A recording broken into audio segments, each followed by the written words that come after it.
क्या आप जानते हैं नाग पंचमी मनाने के पीछे का रहस्य के बारे में? और नागों से मनसा देवी का क्या है संबंध? आइए जानते हैं आज की वीडियो में। पांडवों के स्वर्गारोहण के बाद अभिमन्यु के पुत्र परीक्षित ने शासन किया। एक बार राजा परीक्षित शिकार खेलते खेलते बहुत दूर निकल गए।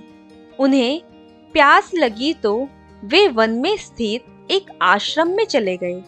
वहां उन्हें मौन अवस्था में बैठे शमीक नाम के ऋषि दिखाई दिए। राजा परीक्षित ने उनसे बात करनी चाही, लेकिन मौन और ध्यान में होने के कारण ऋषि ने कोई जवाब नहीं दिया।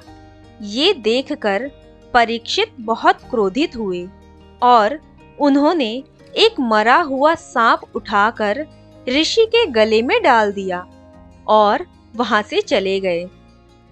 यह बात जब ऋषि के पुत्र श्रृंगी को पता चली तो उन्होंने श्राप दिया कि आज से 7 दिन बाद तक्षक नाग राजा परीक्षित को डस लेगा, जिससे उनकी मृत्यु हो जाएगी। बाद में जब शमीक ऋषि का ध्यान टूटा तो उन्हें इस घटनाक्रम का पता चला, तो उन्होंने अपने पुत्र से कहा कि तुमने राजा परीक्षित को श्राप देकर अच्छा नहीं किया। वह राजा न्याय प्रिय और जनता का सेवक है। उसकी मृत्यु हो जाने से राज्य का बहुत नुकसान होगा। उसने इतना बड़ा अपराध भी नहीं किया था कि उसे इतना बड़ा श्राप दिया जाए। ऋषि शमीक को बहुत पश्चाताप हुआ, परंतु श्राप को वापस नहीं लिया जा सकता था। ऋषि शमीक तुरंत ही राजमहल जाकर राजा परीक्षित को यह सब बताते हैं कि मेरे पुत्र ने भावना में बहकर तुम्हें श्राप दे दिया है।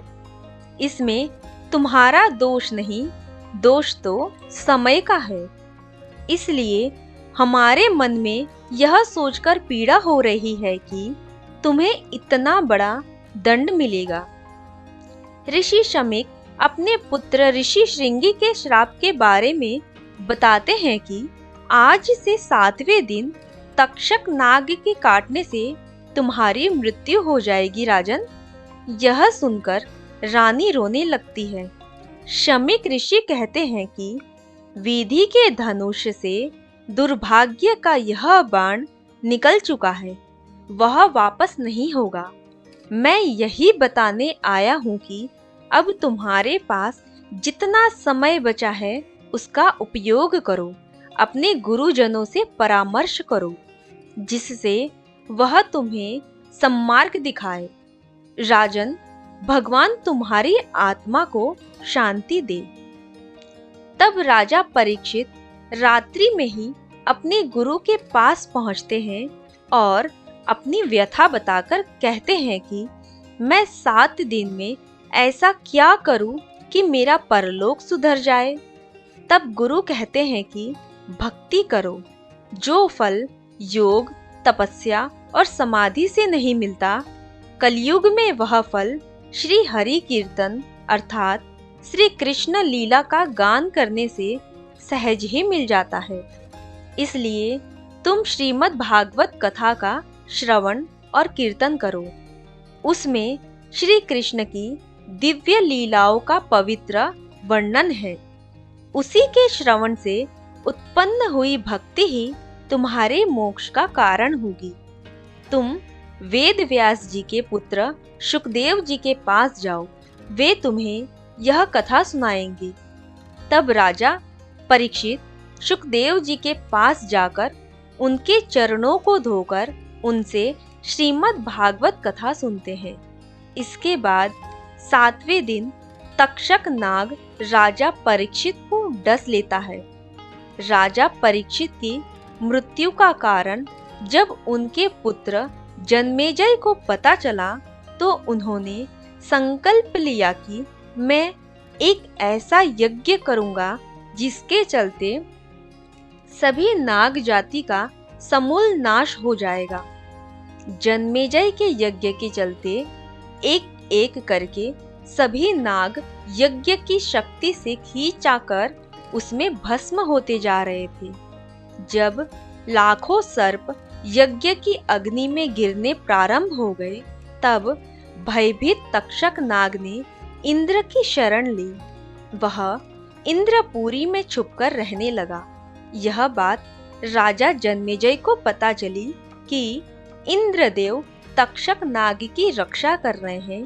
तब जन्मेजय ने ऋषि मुनियों से कहा कि अगर इंद्रदेव तक्षक नाग को नहीं छोड़ेंगे तो आप उनकी भी आहुति डालिए, जिससे तक्षक नाग के साथ साथ इंद्रदेव भी अग्नि में भस्म हो जाए।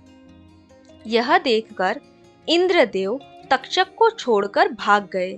तब तक्षक नाग ने अपने भाई वासुकी नाग से सहायता मांगी।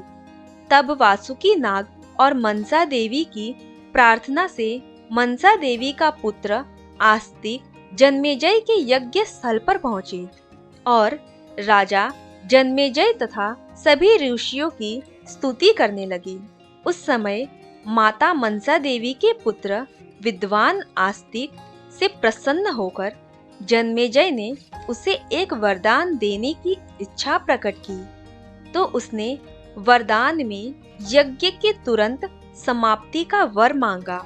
उधर जब ऋषि मुनियों ने तक्षक का नाम लेकर आहुति डालने प्रारंभ की, तभी तक्षक नाग यज्ञ की तरफ खींचा चला आया और उसके नाम के आवाहन के समय वह बस अग्नि में करने ही जा रहे थे, तभी राजा जन्मेजय ने यज्ञ समाप्ति की घोषणा कर दी।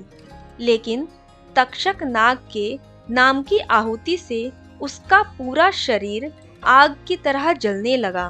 तभी आस्तिक मुनि ने तक्षक नाग के पूरे शरीर पर कच्चा दूध डाला और उसकी अग्नि को शांत किया। वह दिन सावन की पंचमी का दिन था।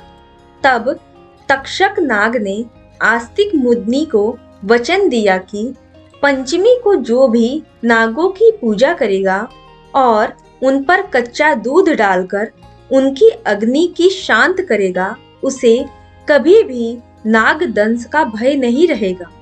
तभी से श्रावण मास की शुक्ल पक्ष की पंचमी तिथि को नाग पंचमी मनाई जाती है। कद्रु और कश्यप के पुत्र वासुकी की बहन देवी मनसा ने नागों की रक्षार्थ के लिए जन्म लिया था और उनके पुत्र का नाम आस्तिक है, जिसने अपनी माता की कृपा से सर्पों को जन्मेजय के यज्ञ से बचाया था।